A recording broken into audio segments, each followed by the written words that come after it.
just like to ask you, Chef Bay, what is your specialty? A lot of people ask, every time I meet people, they say, what is your specialty, Chef? Well, my specialty in the kitchen, Chef, as you know, is all around. All around. My expertise is basically in ice carving, garde-manger.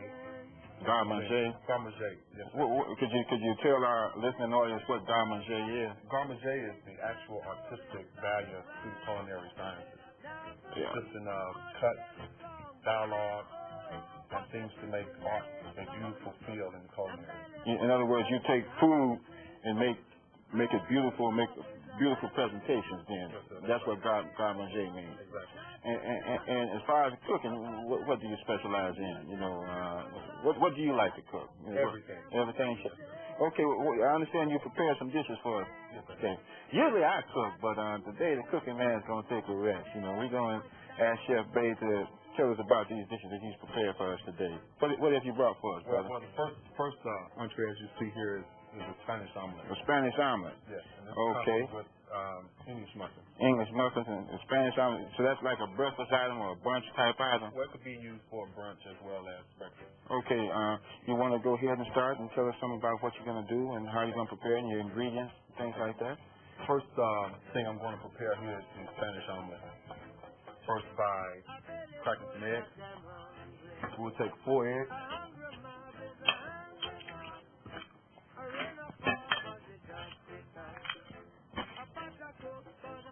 You're cracking that with one hand, brother. The average person can't crack no egg with one hand. You know that, don't you? Yes, it's not.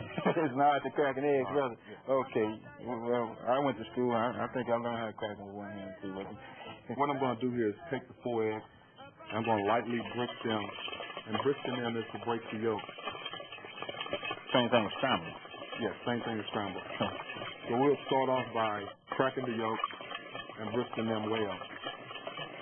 Not to brisk too hard because you don't want to incorporate air in your egg.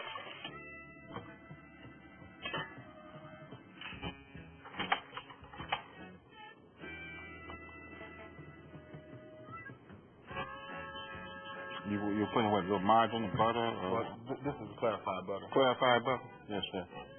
All right. First thing I want to do is take my peppers. I have here a red pepper. Excuse me.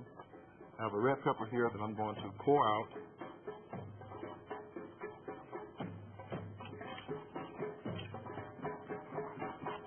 And I'm going to cut the red pepper in fine julienne strips.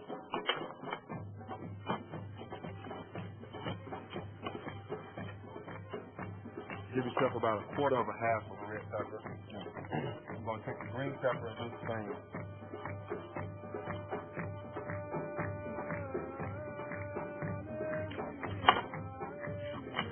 I see you don't use the seeds.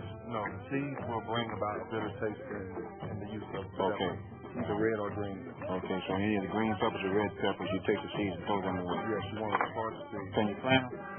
Yes, you can. Oh, okay. Okay, so if you want to raise your own peppers in your own garden, you can save those seeds. All right, brother. I hear you. Okay, my next ingredient will be black olive. Okay. The black olive is what's really making the omelet Mediterranean. It's a Mediterranean or Spanish omelet. Yes. And you just cutting the little circles. I'm slicing the mushroom slicing olives. The olives, yes. You need one of those olives. That's all right. We get it together before the show's over.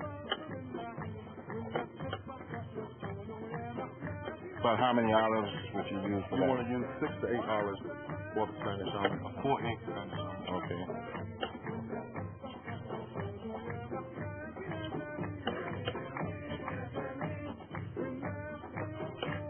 The next step is the onion. You want to take the onion, cut it just to get the same amount of julienne strips that we have with the red and green peppers. Yeah, it looks like that ought to be a pretty colorful dish by the time you finish with it. It's a very colorful dish, yes. You got white peppers, black olives, green onions, and red peppers. Okay. So what we're going to do is incorporate all the ingredients in the saute pan. Saute them right. Moving all the ingredients inside so that you don't have a sticking or burning contact.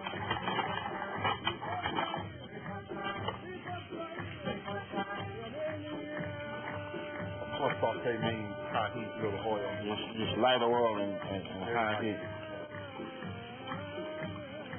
You were telling me one of the things you say you like to use clarified butter when you saute. I mentioned one time on one of the programs I did that butter burns. Why is it that the clarified butter won't burn? And why is it that you like that? Well, the clarified butter won't burn basically because you've cooked all of the ingredients or all of the salt and milk fat products out of the butter. Okay. Leaving the butter saltless and tasty. So a clarified butter, you can fry with it and it won't burn, and it also doesn't have a high salt content. Is that what you're saying? Exactly. Does it give your food a better taste? It gives a better taste because